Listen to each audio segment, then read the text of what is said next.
Kenapa teori kue lapis? Karena hidup itu bagaikan kue lapis katanya Papa. Jadinya kalau memasuki satu era di dalam suatu kehidupan, kita harus benar-benar menjejaki dulu sampai kita kayak benar-benar expert in it. Terus mau ada goncangan apapun, kita harus bisa kuat strong foundationnya. Baru kita bisa melangkah ke lapisan selanjutnya. Kalau ini sebenarnya lebih ke street food ya, cemilan-cemilannya orang Turki karena di sana kan banyak banget Turkish street food is like everywhere kan, banyak banget. Ini namanya lahmacun. Kalau ini sih terus terang kita pakai tangan aja nggak apa-apa. Karena the Turks mereka believe that tangan adalah the fork of God. Ya.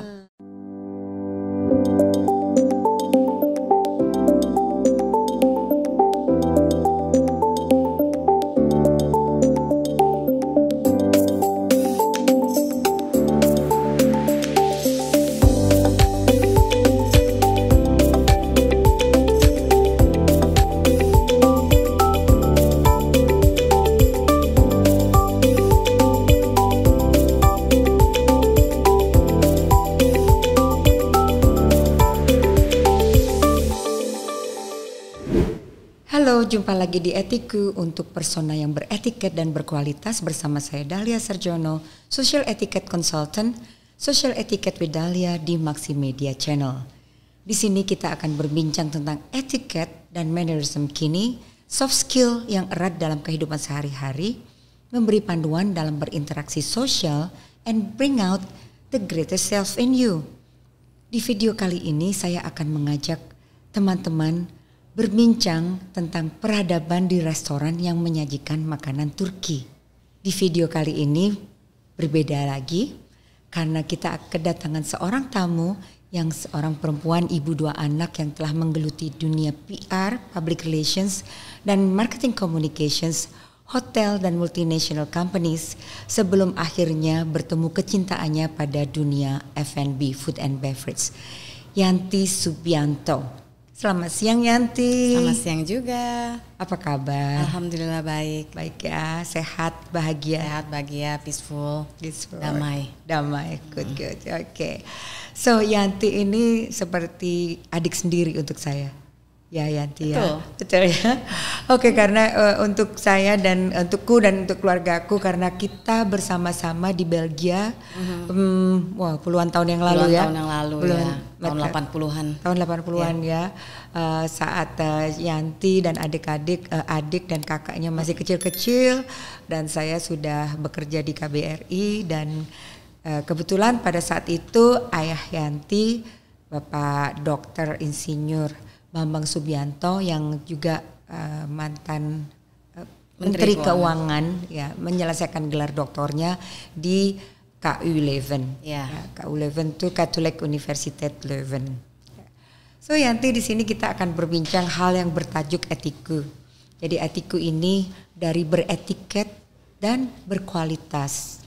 Jadi kita akan membahas yang berhubungan dengan etiket dan etiket, etika atau adab dan kemudian juga budaya dan mannerism. Kalau di Jawa kita kenal ada toto kromo dan unggah-ungguh. Iya, ya kan. Oke. Nah, Yanti perbincangan kali ini kita tentang food ya. Ini selalu akan menjadi hal yang seru, menarik gitu karena sebelum sampai pada topik kita hari ini nanti yang berjudul peradaban di restoran dan warung yang Yanti gelutin dan Yanti bangun ya. Oke. Nanti coba kita sebelumnya kita akan ketahui dahulu ceritakan masa kecil Yanti di Belgia waktu itu hingga sekarang dan apalagi waktu itu kan di Belgia kan negara yang dengan 3 bahasa nasional ya. Belanda, Dutch Vlaams, Prancis dan Jerman. Jermannya sedikit sih. Ya, Jermannya sedikit sih waktu itu ya. Dan kemudian Yanti juga tinggal di lingkungan kampus karena nanti mungkin Yanti juga bisa ceritakan dan kampus tersebut juga nama kampus yang cukup besar ya di dunia gitu. Dan tentu ini Yanti banyak mengalami hal yang menarik yang tentu masih diingat sampai sekarang, kemudian melekat juga? Betul, banyak banget. Banyak banget. Oke, silakan Yanti. Oke, terima kasih Mbak Dahlia to have me here. Aku ke Belgia sama keluarga itu di tahun 1980. Pada saat itu aku masih umur 4. Masih umur 4 tahun. Jadi terus terang pada saat aku sampai di Belgia, terus masuk TK, and then kayak nggak ada ingatan bagaimana caranya, tiba-tiba aku udah bisa bahasa Vlaams, bahasa Belanda gitu ya. Udah berbaur langsung. Iya, karena kan kita masuk sekolahnya tuh masuk sekolah lokal kan, karena memang di situ nggak ada sekolah orang Indonesia sama sekali.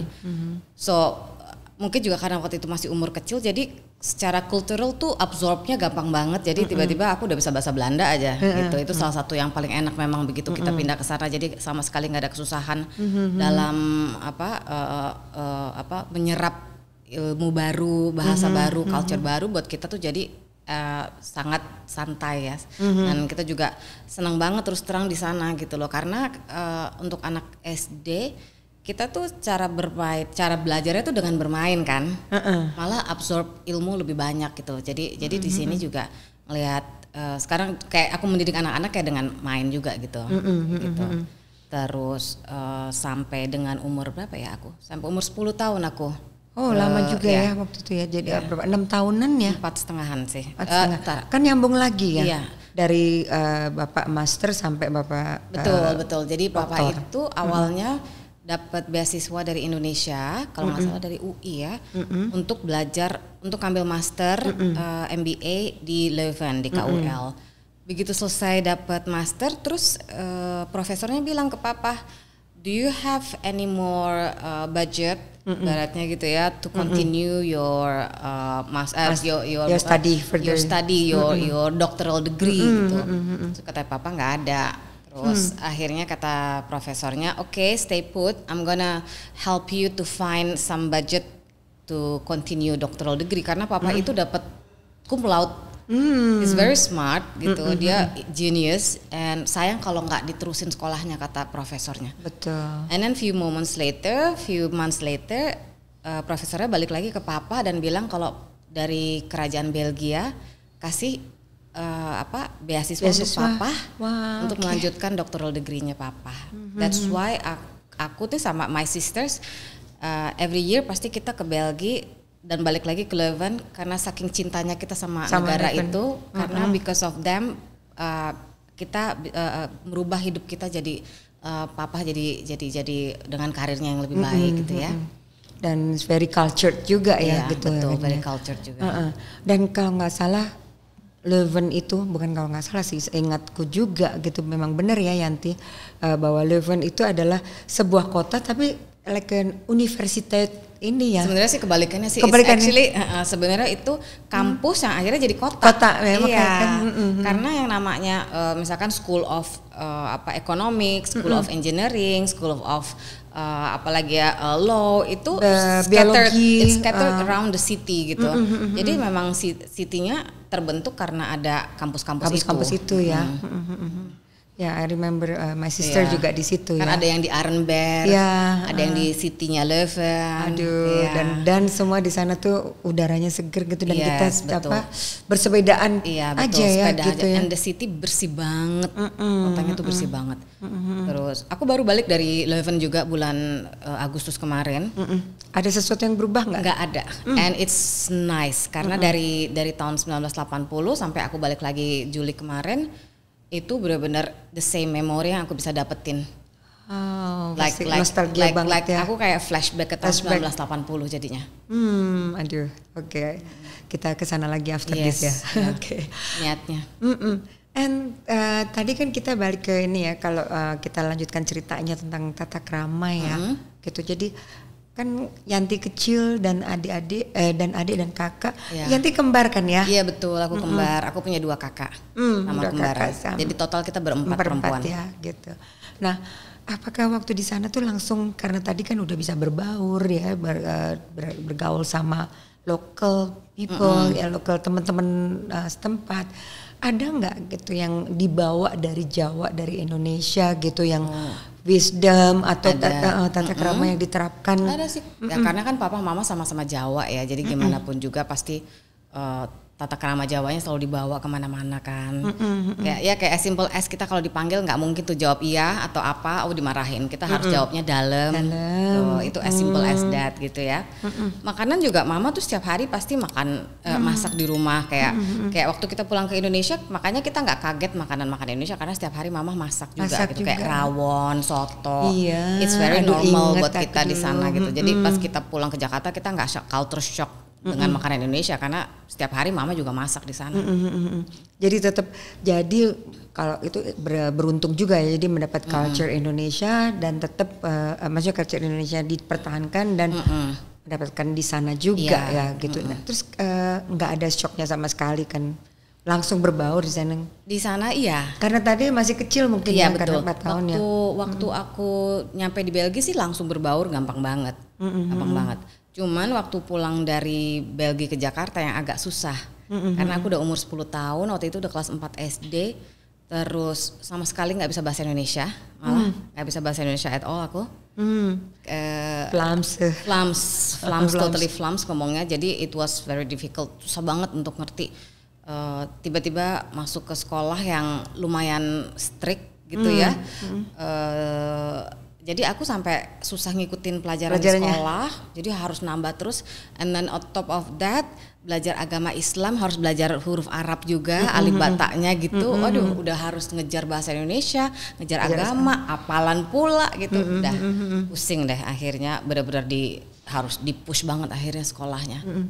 Terus salah satu filosofi atau tata krama atau wisdom dari papa atau mama yang masih melekat sama Yanti sampai sekarang apa tuh? Kalau wisdomnya papa itu yang melekat di kita berempat ya, itu adalah teori apa tuh namanya? Sebentar. Kue lapis. Kue lapis. Ya, teori kue lapisnya papa gitu. Kenapa teori kue lapis? Karena hidup itu bagaikan kue lapis katanya papa.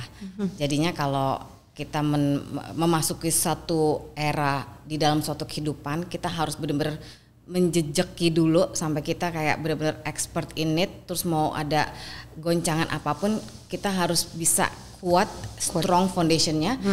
Baru kita bisa melangkah ke lapisan selanjutnya. Karena kalau kita nggak sampai jejak itu, maka begitu dimasukin lapisan berikutnya akan berantakan kan. Betul. So, itu adalah filosofi yang selalu diajarin sama papa untuk kita. Bagus banget itu. Jadi intinya adalah hidup itu penuh dengan proses, tidak ada yang instan. Intinya tuh itu. Benar di dalam apa namanya teori kue lapis itu benar-benar karena kita juga si kue lapis itu kan juga begitu ya, sebelum kita tumpukin ke lapisan yang selanjutnya dia harus jejak dulu. Benar, harus jejak, terus kemudian ditumpukin lagi. Yes, exactly. That's why nothing is instant. Benar. Kita harus tunggu prosesnya. Kebayang kalau lapis legit ya. Iya, makanya. Makin banyak prosesnya ya. Oke. Nah, sekarang kita dari situ terus pulang waktu itu Yanti sudah ke kelas berapa? Kelas 4 SD. Oh, udah pas SD ya. Jadi tadi ya, jadi udah ada SD. Terus akhirnya ya lama-lama bisa lah bahasa Indonesia karena ya masuknya ke negeri juga kan. Jadi benar-benar kayak dilempar sama mamah di dalam komunitas Indonesia langsung gitu. Jadi aku belajar bahasa Indonesia juga cepat. Oke, and then kenapa tertarik dunia PR untuk sebagai? Iya, aku suka banget dunia PR. It's so much fun. Karena aku kan bukan orang yang bisa duduk di belakang meja. Terus aku tuh lebih seneng yang kemana-mana, ngurusin events, ngurusin apa namanya media relations, press conference gitu kan. Makanya akhirnya, aku belajar. Jadi aku kuliah 2 kali karena memang aku tuh benar-benar I know my limit, dan dulu juga papa nggak pernah maksa aku untuk ngambil kuliah di UI ke ITB ke, because he knows his daughter itu seperti apa, dan aku memang senangnya main. Ya udah, daripada kita menyia-nyiakan kesenanganku bermain, akhirnya emang aku dari dulu tuh senangnya kan traveling kan. So aku masuk kuliah ke APT, Akademi Pariwisata Trisakti, untuk majoringnya tuh di travel. Jadi itu belajar kayak jadi belajar airline, belajar tour guide, terus kita selama 3 tahun tuh keliling Jawa, Bali, Lombok, keliling ke Sumatera, road trip gitu, pakai sama berapa bus gitu ya, berkelas. Emang it's part of the curriculum untuk kita jalanin selama sekolah itu kan. Nah, abis dari situ selesai, and then akhirnya aku ke Australia untuk ngurusin, untuk bikin bachelorku, bachelor degree. Terus aku ngambil PR marketing di situ. And then alhamdulillah begitu begitu balik ke Indonesia, aku langsung dapat kerja di hotel sebagai PR officer. Iya, langsung gitu jadinya. Terus dari situ deh karirku mulai, dari itu tahun 2001. Langsung mulai, akhirnya ya dari hotel ke hotel, dan kemudian ada satu multinational company ya. Oke. Nice. Terus ada ini nggak sih kayak pada saat ada momen tertentu pada saat misalnya menangani media atau apa yang sekarang relate ke pekerjaan yang sekarang? Oh, sebenarnya sih kalau pekerjaanku itu lebih ke human relations ya, lebih ke relationship communication sama teman-teman media gitu loh. Jadi dari aku kerja di hotel, terus kita punya relationship yang baik sama teman-teman media. Terus waktu aku buka restoran, mereka yang malah, lu buka restoran ya, sini gue tulis, gue liput gitu. Jadi mereka yang baik banget. So they're so nice, mereka baik banget yang langsung tahu karena it's my restoran gitu ya. Terus jadi mereka yang liput datang sendiri gitu, yang mengundang diri sendiri untuk meliput di medianya mereka gitu. Karena pertemanan kita selama aku 15 tahun kerja gitu kan. Karena kan kita temenan bukan cuman ketemu pas lagi ada event gitu, enggak kan. Akhirnya dari pekerjaan akhirnya kita jadi teman. Betul sampai jadi gitu. bestie. Iya, betul. Bestie-bestieku kebanyakan orang media makanya. Iya, kita pernah beracara juga ya, kita membuat acara dan teman-teman kita kurang lebih sama sih ya. Iya, betul. Itu kan senior media juga ya. Oke, so sekarang jadi kita udah touching di restoran part ya gitu. Nah, ini sesuai dengan judul kita hari ini gitu. Jadi kita nih banyak teman-teman, kalau teman-teman lihat nih, aduh, ini pasti ini makanan-makanan yang enak dan ini semua dibawa oleh Yanti ke sini, dan ini baru sebagian dari sederet yang ada ini di menu. Kecil banget ya. Oke, so Yanti ceritain dong gitu sebelum kamu akhirnya mendaratkan ini passion kamu, atau ini hooknya atau kliknya waktu itu di mana gitu sampai aku mau jadi entrepreneur tapi di bidang F&B gitu, di bidang kuliner gitu. Jadi kalau di hotel itu memang kita kan banyak ngurusin restoran-restoran kan. Jadi kita sebagai PR hotel dulu bukan cuma ngurusin hotelnya, tapi kita juga ngurusin outlet-outletnya. Ya, jadi secara nggak langsung aku juga punya pengalaman untuk ngurusin marketingnya PR. Dan aku kerja di hotel lumayan lama, jadi aku mengerti kurang lebih operational hotel atau service industri lah pada umumnya gitu ya. Terus hospitality exactly gitu. Karena dulu pada saat kita udah mulai senior nih di hotel, setiap 2 bulan sekali kita tuh ada yang namanya weekend on duty. Ibaratnya kita tuh menggantikan GM dan kita nginep di hotel dari Jumat malam sampai Senin pagi, kita sebagai yang in charge selama weekend itu gitu. Manager on duty. Ya, manager on duty, betul. Jadi kurang lebihnya aku ngerti operational hotel service gitu ya. Dan on top of that ada marketingnya juga. Nah, tahun 2011 itu akhirnya aku menemukan partner yang cocok untuk aku buka restoran gitu. Akhirnya aku culik dia dan akhirnya kita buka restoran, dan akhirnya sampai sekarang sih masih buka restorannya. Dan si partner itu pasti orang Turki? Yes, betul, orang Turki. Karena dia yang harus tahu quality control. Karena kan gimana pun juga kita nggak tahu taste makanan Turki tuh seperti apa aslinya kan. Kayak orang Turki, kalau kita buka restoran di Turki, orang Turki kan nggak tahu rawon tuh rasanya kayak apa ya kan. jadi memang kita harus tetap punya orang Turki asli. Jadi rasanya tuh tidak melenceng jadi rasa Indonesia Turki gitu enggak. Tapi tetap authentic Turkish taste ya. Taste-nya. Oke. Jadi ini bumbu dan sebagainya semuanya dibawa langsung dari sana. Ya, kita ada kalau memang bumbu-bumbu itu harus dibawa dari Turki, kita harus bawa dari Turki. Kita nggak mau cari pengganti karena nanti taste-nya akan berubah. Pastinya. Taste-nya berubah dan kita nggak akan bisa lagi ngomong otentik. Ya, betul. Kalau kita ngomongnya otentik, tapi kita nggak ngasih otentik, nanti kita bohong, ya kan? Kita nggak mau bohong kan. Benar. Itu salah satu etika juga, betul? Betul itu that's manner. Exactly. Yeah. Oke. Iya, jadi oke teman-teman. Jadi kuliner itu memang bukan hanya tentang rasa ya, gitu. Jadi juga menggambarkan tentang keragaman budaya dan warisan sejarah. Dan kalau kita tahu dari masa prasejarah, awal peradaban kuliner, karena kita akan membicarakan tentang peradaban ya, manusia itu memang pemburu dan pengumpul ya. Betul. Jadi manusia itu memburu dan mengumpulkan hasil buruannya dan kemudian dikumpulkan dan mereka juga menggiling biji-bijian zaman itu kan ya, betul. Yang dikumpulkan kemudian dimasak dan pada saat itu masih dimasak dengan api terbuka ya, betul. Gitu. Sebenarnya di daerah Turki ada satu daerah namanya Çatalhöyük. Itu adalah tempat pertama kali ditemukan mereka menanam gandum. Oh, oke. Pertama kali itu maksudnya orang pertama menanam gandum. Civilization yang pertama kali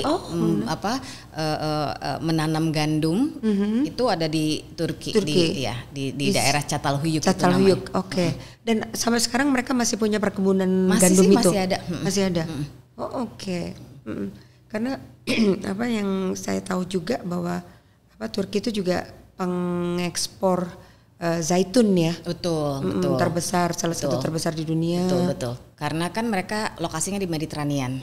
Lokasi di Mediterranean dan jadi ini Mediterranean dan gitu nih langsung gunung-gunung gitu. Jadi hawanya bagus untuk bikin olive. Oke, untuk apa? Pertumbuhan si olive ya. Pertumbuhan olive tuh bagus banget hawanya. Oke. Nah, kita juga tahu baru dimulai sejak abad pertengahan hingga Renaissance kan, transformasi dalam masak memasak itu hingga ke presentasi yang seperti kayak sekarang ini kita kenal tentang adanya plating ya, itu baru dikenalkan. Nah terus selama abad pertengahan itu agama dan etika memiliki pengaruh besar terhadap makanan dan menunya gitu kan. Nah yang dimakan orang ya. Pada saat itu. Nah kemudian makanan juga dianggap sebagai manifestasi status sosial. Makanya sekarang kita ada makanan yang fine dining seperti itu kan ya. Dan ini tercermin dalam hidangan-hidangan juga yang dipersembahkan dalam perjamuan di istana kala itu. Yang sekarang sudah bisa dinikmati banyak orang. Yang zaman dulu mungkin cuma bisa dinikmatin sama sultan-sultan ya. Sekarang sih udah bisa banyak. Oke, so Yanti kita masuk ke topik kita tentang peradaban di restoran. Kok kita ngomong peradaban kok kayak ini banget ya? Kayak berat banget gitu ya. Tapi peradaban itu sebenarnya memang adab ya, jadi etika gitu. Nah ini menarik nih gitu untuk diketahui dan saya ingin mengajak teman-teman semua untuk mengenal makanan Turki karena kebetulan Yanti is the owner of Turkuaz and Warung Turki ya. Gitu. Dan itu tadi sudah dikatakan bahwa semuanya tuh ingredientnya dan semua fresh produce semua juga dari sana ya. Dan ini semua dari peradaban Ottoman Empire. Jadi gini, kalau kita ngomong peradaban Ottoman Empire, jadi kalau kita ngomong Ottoman Empire bukan cuma Turki doang berarti ya, gitu. Jadi itu bisa kemana-mana, lebih luas lagi karena kan zaman dulu Ottoman Empire sampai kemana-mana kan, sampai ke pintunya Vienna, nggak masuk Vienna tapi pintunya Vienna, sampai ke Saudi, sampai ke Arab, sampai ke Egypt, terus sampai Armenia, Iskandaria ya dong. Iya, sampai di bawah-bawah situ kan.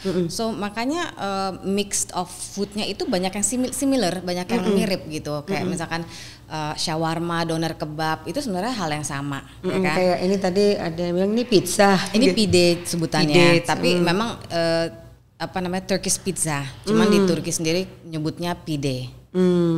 Bentuknya lebih lonjong kayak kapal. Oke, mungkin sekarang kita tunjukkan ya, gitu. Kita dari mana nih? Ini biasanya untuk yang hummus itu dulu mungkin. Hummus. Nah, hummus ini biasanya adalah untuk order free ya, untuk apa Yes, namanya pembuka betul, ya, makanan pembuka, pembuka. betul. Oke. Ini teman-teman kalau mau lihat nih, jangan sampai jatuh nih ya, segini ya. Ya. So ini biasanya biasanya juga olive oil. Olive oil itu juga yang kita bawa dari Turki juga. Mungkin Yanti bisa ambil ininya. Ambil apanya? Si Ini hummus dilihatkan ke teman-teman. Ini ya. Lebih tinggi lagi kali ya gitu. Tinggi ini. Nah, So ini biasanya lebih gembung dari sini ya. ya, karena udah turun karena kalau keluar dari oven langsung pasti ini. Kasih cantik. Oke, ya. Ya. Nah, oke. So ini yang namanya hummus. Hummus itu adalah terbuat dari tahini. Tahini itu adalah ininya sesame. Apa namanya? Paste-nya. Paste-nya sesame. Sesame itu wijen. Wijen, betul. Nah, terus kita kalau makan ini tuh sebetulnya bukan dipotong-potong pisau. Nah, kita nanti juga belajar dining etiquette ala Turki. Nah, gimana nih? Kalau makan ini biasanya kalau ini sih terus terang kita ya? pakai tangan aja nggak apa-apa. Karena the Turks mereka believe that tangan adalah the fork of God. Ya, Oke. gitu. Jadi garpunya Allah, Tuhan. dari Ya. Tuhan. Jadi bisa langsung dipotek terus langsung dicocol begitu aja nggak apa-apa. Nah, cuman kalau teman-teman kalau di etiket kita nyocolnya nggak langsung yang di tempat yang bersama ya. Iya. Jadi nanti kita ada memang piring kecil ya kita biasanya. memang biasanya dipotek dulu tapi taruh dulu di ini kita di piring kita. Mungkin nih ada piring nih. Oke. Jadi kita mau makan. Ya. Ditaruh di piring kita terus kita dari situ ambil jadi humusnya ditaruh di sini gitu. Jadi kita nggak ngambil yang nih misalkan aku contohin ya. Jadi ini kita ambil, and then segini misalkan. Nah, ini rotinya yang kita ambil untuk motek itu. Kita ngambil humusnya dari sini bukan dari sini. Iya, gitu. Oke. Jadi nggak terkontaminasi kan? Jadi kita potek aja. Kita potek. Terus, jadi kita potek. Jadi bukan ke tempat itu tapi ke sini. Tapi nggak apa-apa untuk pakai tangan di Turki nggak apa-apa. Oke. Dan ini biasanya humus aja. Terus yang ini apa nih? Itu namanya babaganush. Babaganush nih. Terdiri dari apa aja nih?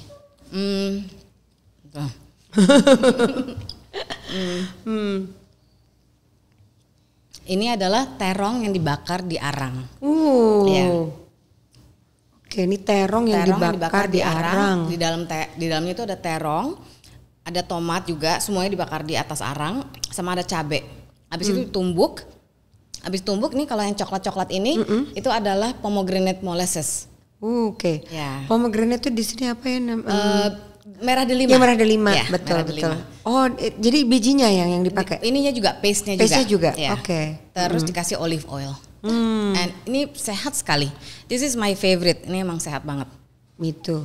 Ini apalagi terong bakarnya. Iya. Enak banget. Enak banget, wangi banget. Wangi banget ya.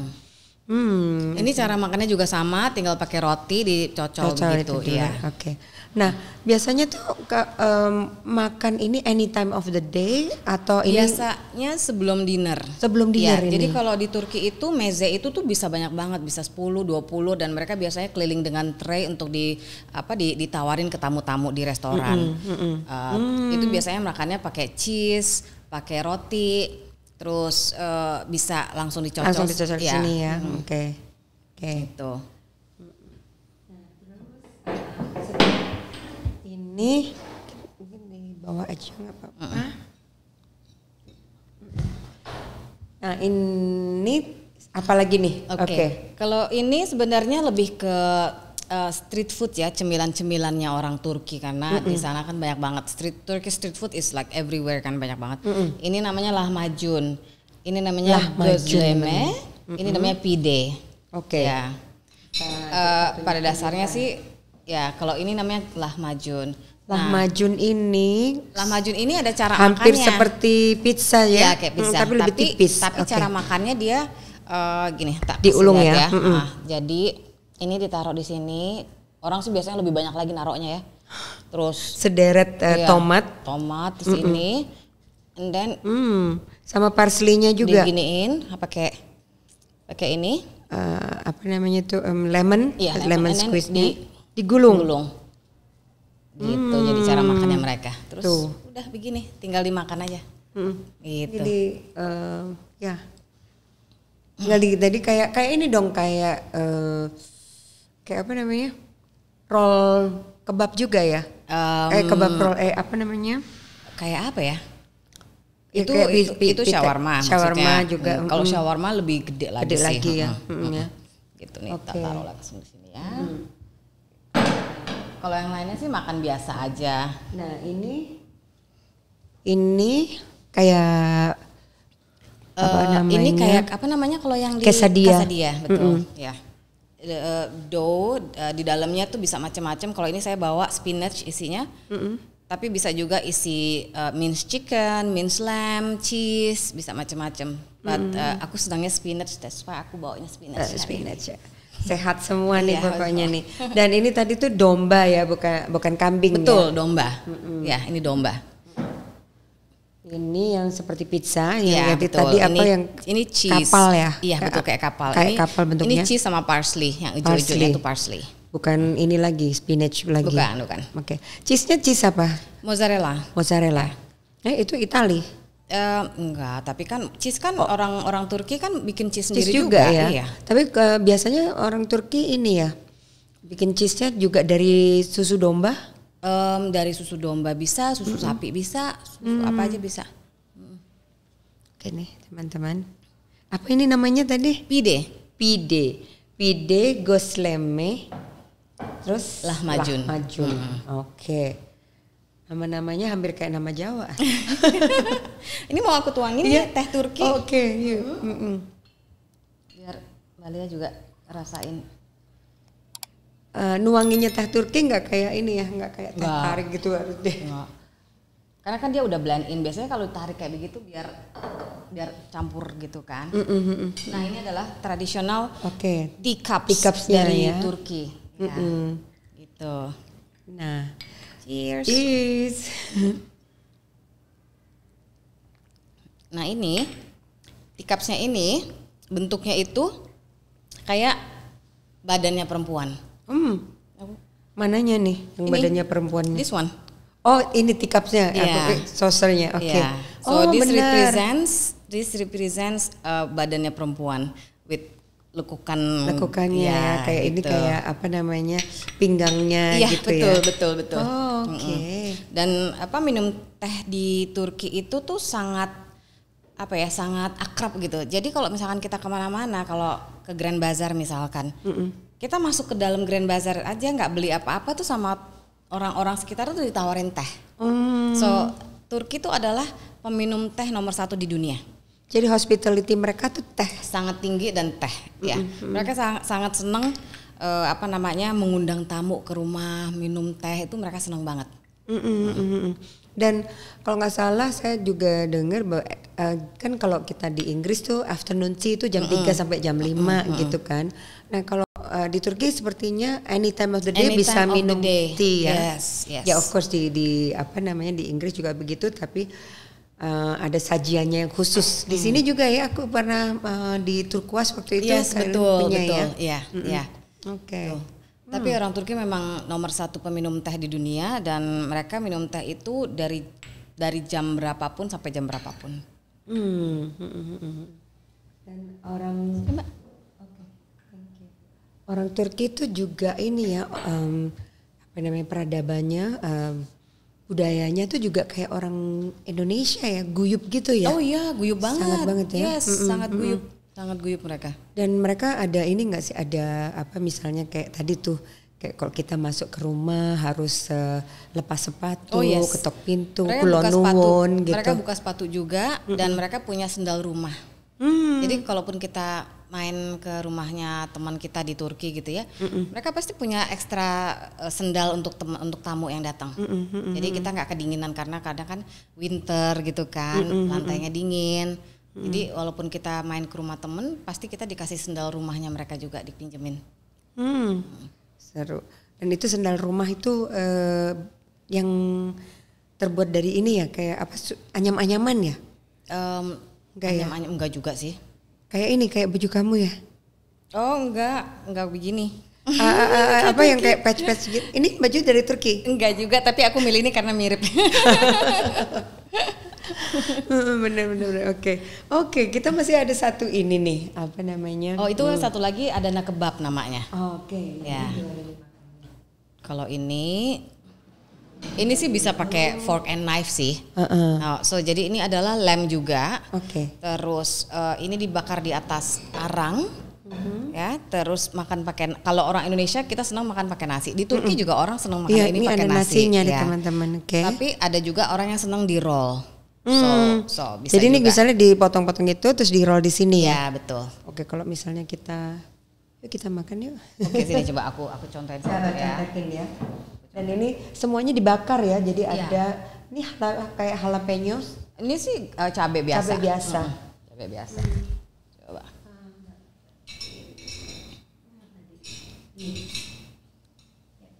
Oke. Ini biasanya sih ini karena dipotong-potong jadi aku potong aja ini juga. Terus ini harus dibuka dulu. Biar lebih soft. Ya, jadi kulitnya tomat ini yang dibakar kan di luar kan agak keras ya. Jadi kulitnya itu dibuka dulu, kita ambil yang di dalamnya.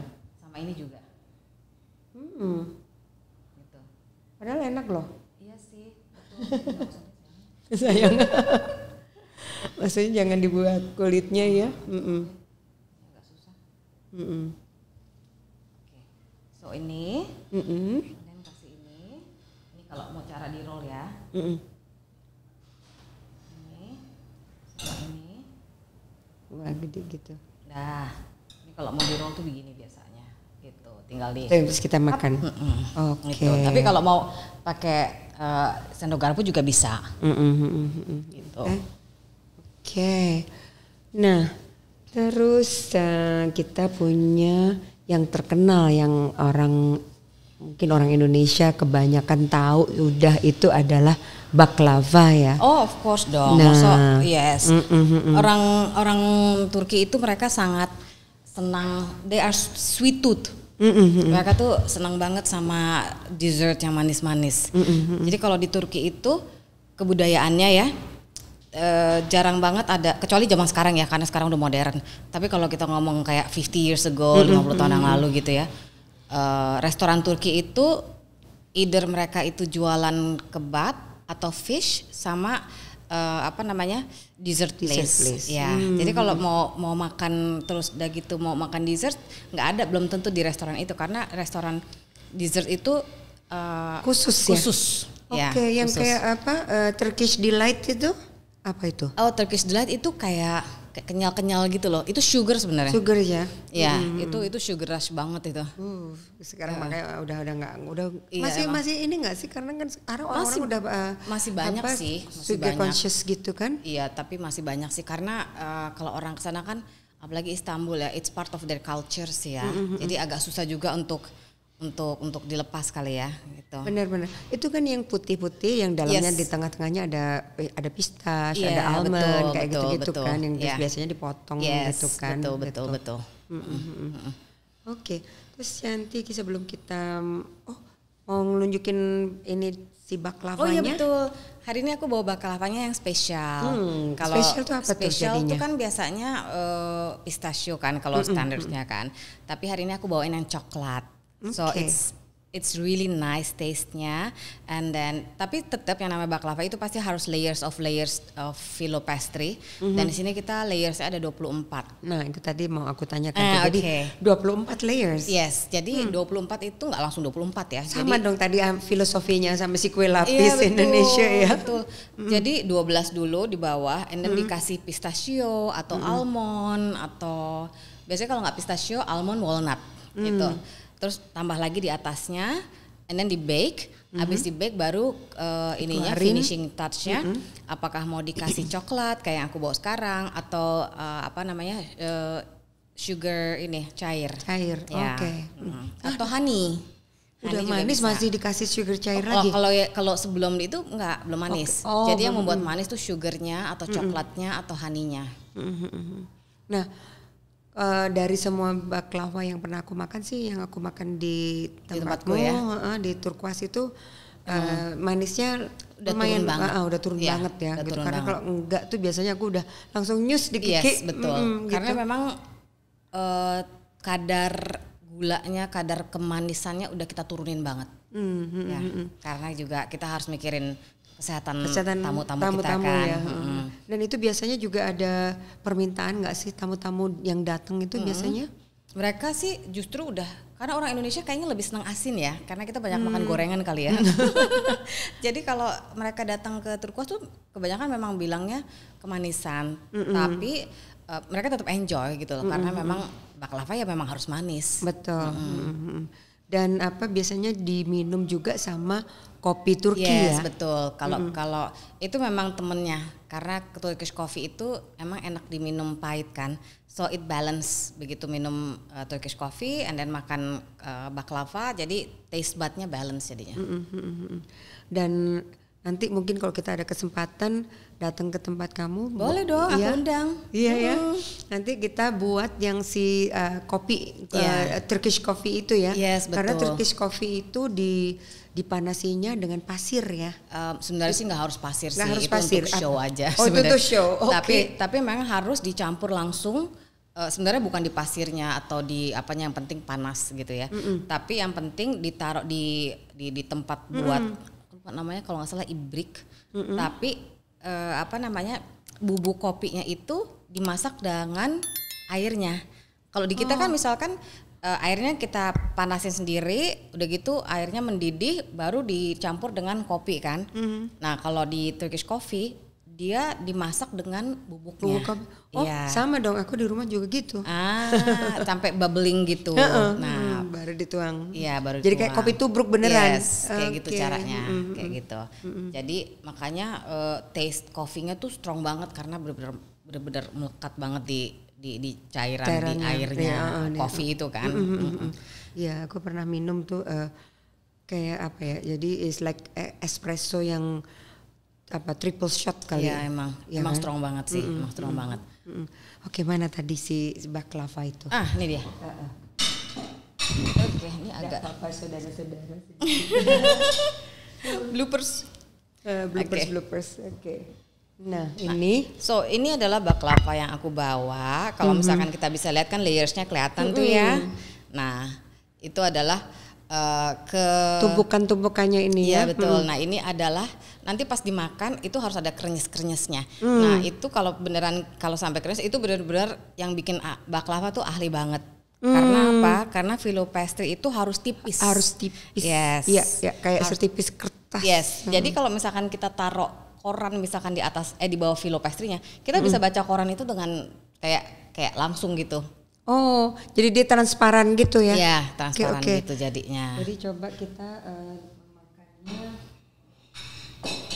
Oke, dan memakannya, nah kata harus dibalik juga ya? Yes, diputer begitu. Kayak, kenapa? Jadi kalau kita nih, jadi kan cara masaknya kan, ini kan jadi yang mana?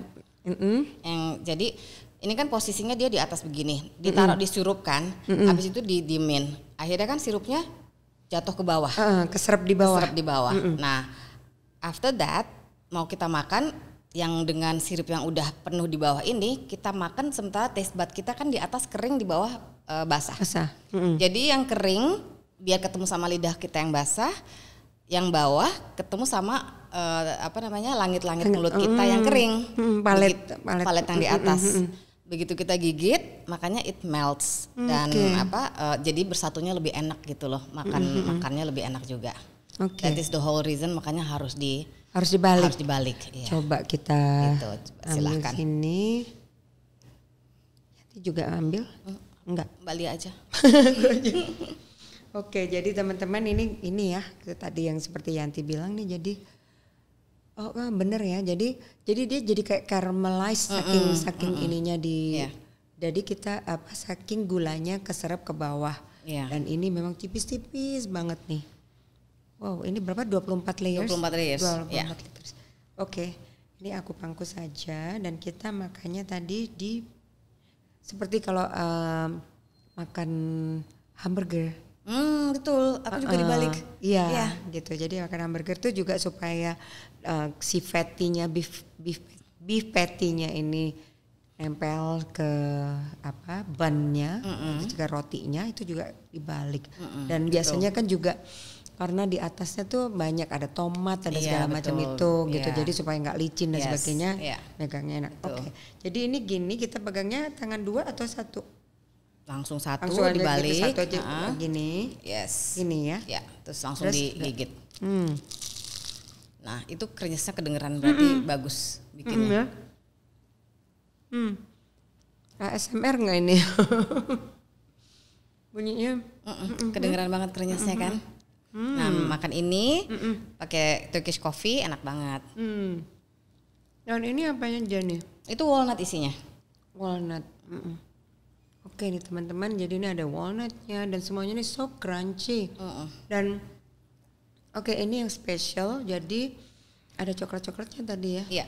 Jadi coklatnya ini disiramkan setelah matang. Setelah matang. Setelah keluar dari oven. Nice, kita lanjutkan nanti ya. Kalau nggak nanti aku bisa ambil 10 nih. Ada menu apa aja yang di restorannya gitu, jadi yang paling top atau yang paling disuka? Kita banyak yang seneng lamb shank ya, karena orang Turki memang kebanyakan makan lamb daripada makan beef. Jadi kita lebih banyak menu lamb daripada menu beef atau fish atau chicken. Jadi yang paling banyak kita jual itu adalah lamb shanknya. Jadi dimasak selama 12 jam in a slow cooking, slow fire gitu ya. And setelah itu dagingnya jadi soft banget keluar dari bonesnya. Oke. Dan itu di restoran juga diajarkan nggak sih cara memakan itu? Karena aku lihat waktu itu Yanti juga mendemonstrasikan si rengsengnya itu sebenarnya udah soft banget, udah bisa runtuh begitu ya. Karena memang kan long hours, lama banget masaknya. Jadi udah langsung lepas dari tulangnya. Itu. Oke. Kalau kita lihat animo orang traveling itu sekarang udah banyak banget ya yang ke Turki ya. Bahkan kalau kayak umroh aja pulangnya mampir ya. Turki betul. Dan itu juga karena ada Kapadokia itu kan ya. Ya orang-orang yang sukanya di situ gitu. Nah, apakah itu mempengaruhi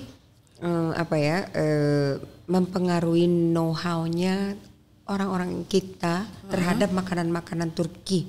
Sebenarnya iya, karena ada lumayan banyak tamu yang mereka mau travel ke Turki atau sebelum travel ke Turki itu mampir ke restoran kita dulu. Gitu. Jadi mereka kayak udah dari Turki gitu misalkan, terus mereka datang ke restoran kita berapa bulan kemudian, terus waktu itu kita makan ini nih, jadi inget ya liburan kita kemarin di sana, things like that gitu. Atau orangnya mau ke Turki tapi pengen tahu dulu nih, cocok nggak ya aku nih kalau ke Turki, makanannya cocok nggak ya, susah nggak ya kalau ke sana. Kan ada orang yang sometimes mereka picky sama makanan, jadi kalau traveling juga susah ya kan. Jadi yang ada harus bawa makanan sendiri gitu kan. Sementara kan kalau kita kan memang explorer ya, kita seneng gitu loh coba-coba makanan-makanan. Ya. Iya, kita seneng coba-coba. Jadi ya aku ajarin sih, akhirnya aku jelasin gitu. Kalau makanan Turki tuh sama Indonesia miripnya tuh banyak rempah-rempahnya. Banyak rempahnya, oke. Jadi flavornya kenceng ya, strong ya, kayak makanan Manado, makanan Jawa, makanan Padang, kan mereka rempah-rempahnya banyak kan, jadi strong flavor kan. Sama Turki juga begitu. Jadi kalau misalkan kita bisa handle strong flavornya Indonesia, I bet pasti mereka juga bisa handle strong flavornya sana. Iya, karena itu kayak diplomasi rasa ya. Betul. Benar-benar ya, lidah kita nggak bisa dipungkiri. Iya betul. Ya, kayak tadi kalau Yanti terbiasa dengan rawonnya mama, berarti ini nothing ya? Nothing sih. Tapi aku atau lebih elevated? Enggak, kalau bukan nothing, maksudku udah terbiasa dengan apa campuran rempah yang sedemikian kaya ya. Iya betul. Apalagi juga kan sebagai seorang restoranter, aku harus coba makanan terus, dan lama-lama my palate juga akhirnya terbentuk kan. Jadinya aku udah ngerti misalkan makanan ini kurang apa, bukan cuman kurang garam atau kurang atau kebanyakan garam, enggak, tapi udah ngerti nih spesifiknya. Oh ini kurang cumin, apa kurang tomato paste atau chili paste atau oregano atau thyme leafnya kebanyakan atau kurang gitu. Jadi udah mulai paletnya udah mulai kebentuk gitu. Oke. Terus apa cara tadi Yanti sudah menceritakan kalau biasanya orang baik sebelum atau sesudah dari sana gitu ya ke tempat Yanti.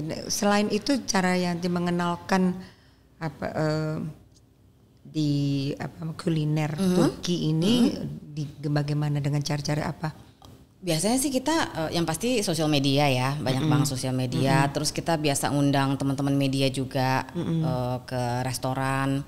Terus karena ini adalah restoran pribadi, jadi kita lebih ke kekeluargaan, jadi lebih ke personal relations gitu loh akhirnya. Jadi tamu-tamu yang datang ke restoran akhirnya jadi teman kita kayak gitu. Dan waktu pertama kali buka restoran juga aku tuh bener-bener ngobrol, samperin tamu satu-satu gitu.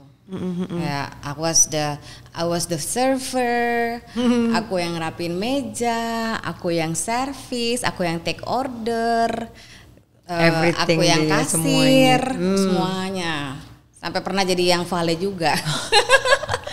Yang valet juga yang ngitirin juga. Oh my God. Karena ada orang yang kehalangan mobil lah, jadi ya kita kalau entrepreneur harus segala macam lah gitu.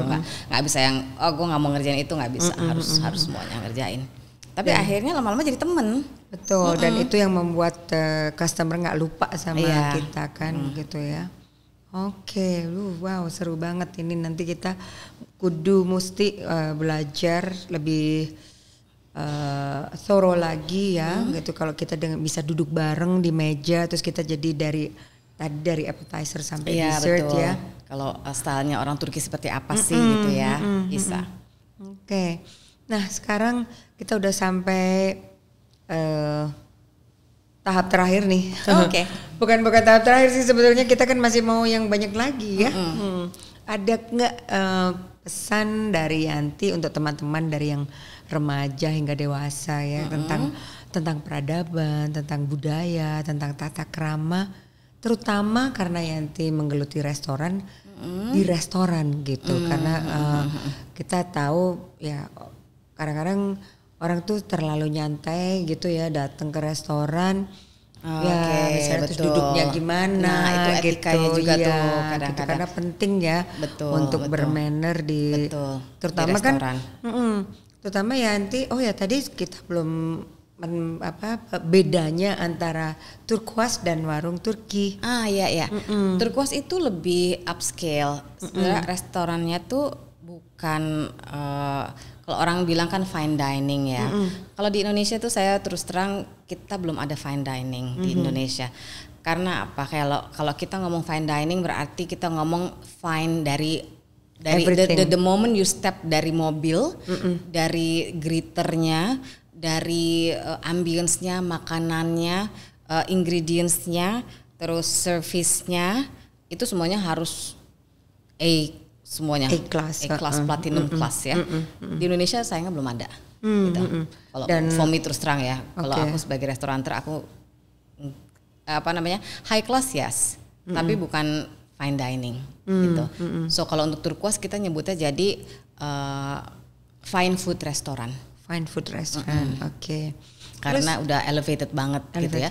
Karena when you go to restoran kayak turkuaz, kita tuh sebenarnya bukan cuman menyajikan makanan, tapi kita menyajikan the whole experience, kayak ambience-nya. It's like a museum jadinya. Every corner itu ada storytellingnya. Ada from the moment step ke dalam tuh ada chandelier yang bentuknya kayak ini, kayak coffee, kayak Turkish teacup.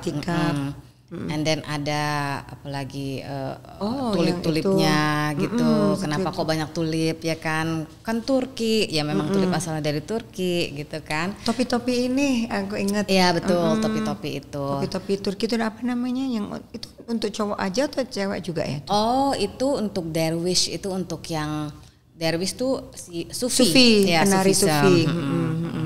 Itu. Terus di sana kita ada private rooms, jadi memang lebih elevated gitu kelasnya ya. That's why memang kadang-kadang tuh aku suka sedih gitu kalau ngeliat tamu yang datang pakai sandal jepit, celana pendek. Ya mungkin mereka merasa comfortable-nya begitu, tapi kadang-kadang kita mesti bukan cuman menghormati si restorannya, tapi kita juga mesti menghormati tamu sebelah kita yang duduk sebelah kita. Tamu itu udah datang misalkan mereka udah dengan cantik, dandan, ya kan? Apalagi perempuannya udah cantik dandan pakai high heels, on a date, ya kan? Cowoknya juga cakep, ganteng.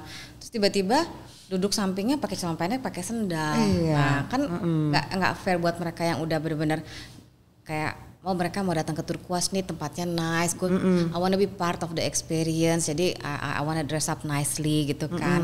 Tapi tiba-tiba sampingnya pakai sendal jepit sama itu kan nggak enak juga dilihatnya kan. Nah itu kadang-kadang yang some ethics and manners yang sampai kayaknya at one point kita taruh deh ethical apa namanya norms di situ, iya kayak gitu.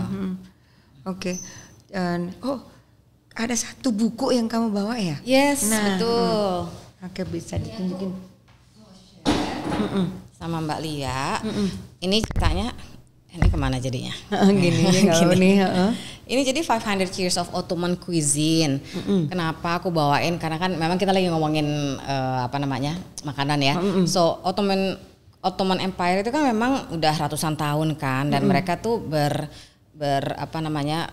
mixed with a lot of negara-negara sekitarnya situ. Nah, karena mixnya itu jadi makanannya juga banyak yang mixed. Dari negara-negara yang mereka conquer, yang mereka akhirnya ambil ya. Gitu. Wow, jadi ini dari sejarah semua makanan ya. Yes, betul.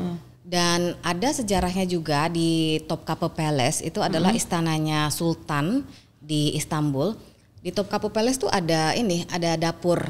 Ada satu area yang memang dapur, dan dapurnya itu gede banget di dalam di istana Topkapı itu. Di Istanbul. Nah, di situ mereka punya 1.000 chef pada saat dulu ya. Wow. Dan itu kenapa kita bisa bilang ada 1.000 chef, karena di museumnya tuh ada ininya, ada bukti kalau kita slip gaji istilahnya. Yes. Jadi ada slip gajinya yang ada di museumnya yang mereka masih taruh sebagai dan bukti. Itu setiap chef ada gajinya sendiri-sendiri, beda-beda sesuai dengan ininya mereka. Dan satu chef cuman boleh pegang satu dish. Tapi you have to master that dish gitu. Nah, wah seru sekali itu jadi ya. Ini bacanya piring juga ya nih. Mana? Piring korbasi. Pirinç çorbası. Pirinç itu artinya rice. Di kita piring beras. Plate ya. Oke, piring çorbasi. Çorbasi itu sup. Sepiring sup. Oke. Jadi ini yang si shawarma ya. Iya. Oke, tadi chef-chef itu harus memaster dishnya ya. Oke. Terus yang di sini chefnya Yanti semua juga dari sana juga. Iya, of course harus ada chefnya, head chefnya yang dari sana. Sebenarnya sih enggak sih, bukan.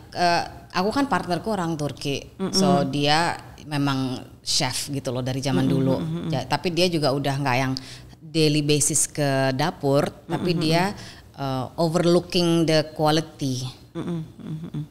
Oke, tadi kita udah touch yang.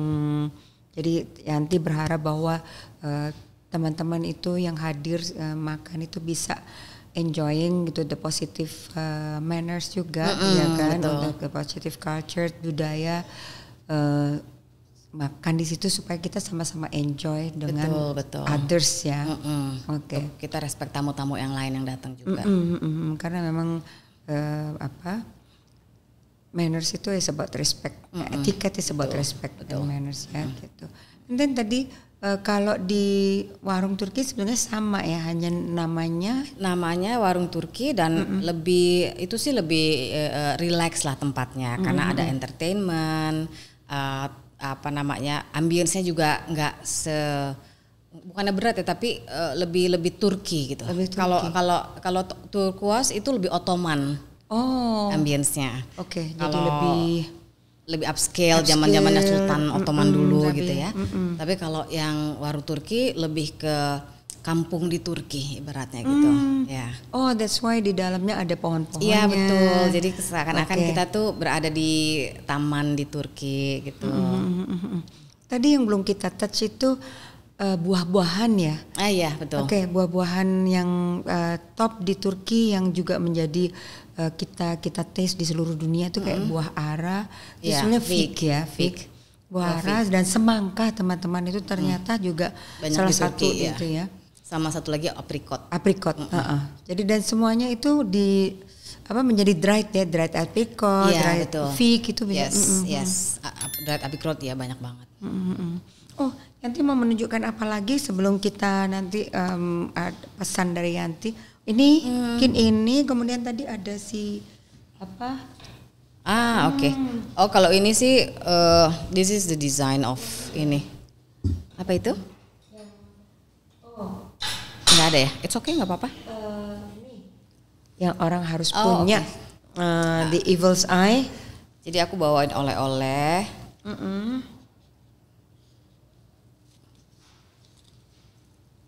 Ini adalah apa namanya? Ini namanya Hands of Fatima. Hands of Fatima. Ya, Hands of Fatima itu sebetulnya apa kalau ceritanya? Kurang ngerti, aku lupa. Tapi ini di dalamnya ada apa namanya?